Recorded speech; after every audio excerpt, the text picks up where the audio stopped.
तर 35 ते 40च्या आतमध्ये आहे आणि 40 वर्षामध्ये सर्व्हिस किती होणार, त्यामध्ये 3 वर्ष शिक्षण पदाचे जाणार आणि मग ही जे महागाई आहे त्या महागाईमध्ये फॅमिली चालवणं, इव्हन आमचे जे काही आई वडील आहेत ते आई वडील सुद्धा वयस्कर आहेत, त्यांना सुद्धा आम्हाला कुठतरी घरी पैशांचा हातभार लावावा लागतो.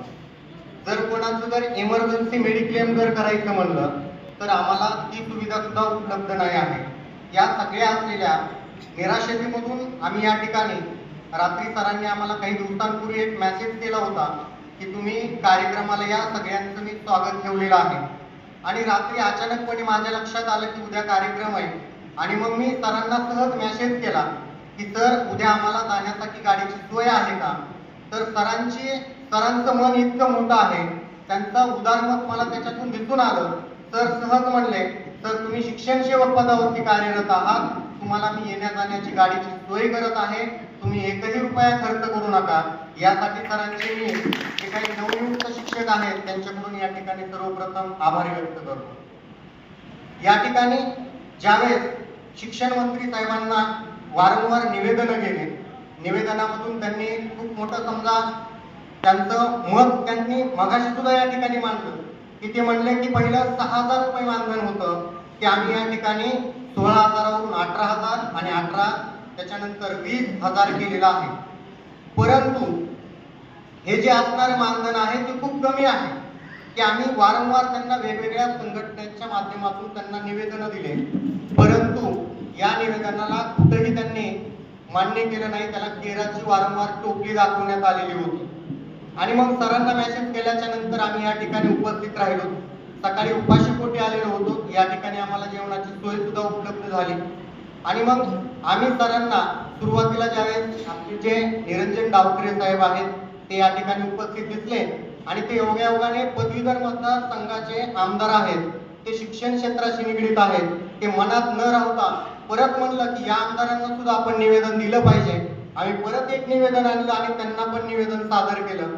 सरांनी शब्द दिला होता की तुम्हाला त्यांना बोलण्यासाठी वेळ देईल. त्यानंतर सरांना विचारलं, सर केसरकर साहेब येणार आहेत का. सर बोलले ते पण 3 नंतर येणार आहेत, तुम्ही थांबा, त्यांची सुद्धा भेट घालून देतो. आणि योगायोगाची गोष्ट बघा, आम्ही थांबलो आणि शिक्षण मंत्री साहेबांची फ्लाईट असल्यामुळं ते अतिशय म्हणजे त्यांना जाण्याची घाई होती आणि मग त्यांना या ठिकाणी आम्ही निवेदन दिलं. पुढे गेल्याच्या नंतर गाडीपाशी गेल्याच्या नंतर महिला ज्या या ठिकाणी शिक्षण सेविका उपलब्ध आहेत त्यांनी त्या पुढे होऊन मंत्री महोदयांना त्या ठिकाणी बोलण्याची संधी मिळाली. शिक्षण मंत्री साहेबांनी सांगितलं की तुम्ही एक आंदोलन छेडलेलं आहे साताऱ्यामध्ये. मुळात शिक्षण सेवक पदावरती कार्यरत असताना आम्हाला आंदोलन करण्याचा अधिकार नाही आहे. आणि मग त्या आंदोलनाचा सरांना कुठतरी राग आला. सरांनी बोलून दाखवलं की तुम्ही त्या ठिकाणी असं, मी एवढी मोठी शिक्षक भरती केलेली आहे, ट्रान्सपरंटली केलेली आहे, इतिहासातील सगळ्यात मोठी शिक्षक भरती केलेली आहे, या जरी सगळ्या गोष्टी खऱ्या असतील तर यासाठी आमच्यासाठी या देवापेक्षाही शिक्षण मंत्री कमी नाही आहेत. कारण की त्यांनी घेतलेले जे काही निर्णय आहेत ते आतापर्यंतचे सगळे योग्य आहेत. परंतु महागाईच्या काळामध्ये शिक्षण सेवक कुठतरी भरडला जातोय की आमच्या मनामध्ये कुठतरी कुणकुण होती. आणि मग महिला मंडळ, ज्या महिला शिक्षण सेविका आहेत त्यांनी त्यांना बोलल्याच्या नंतर तर त्या ठिकाणी बोलण्यात काही जास्त उत्सुक नव्हते. परंतु आकाश तांबे सरांनी त्यांच्या कानात काय हितगुज केलं, काय जादूची कांडी फिरवली माहित नाही. आणि मग त्याच्यानंतर शिक्षण मंत्री साहेबांनी एक त्यांना मेसेज दिला आणि महिला ज्या मंजू भगिनी या ठिकाणी उपस्थित आहेत त्यांना ते म्हणले की तुमची एक कोर कमिटी येऊन मला त्या ठिकाणी मंत्रालयामध्ये येऊन भेटा, आम्ही याच्यावरती निश्चितपणे तोडगा काढूया.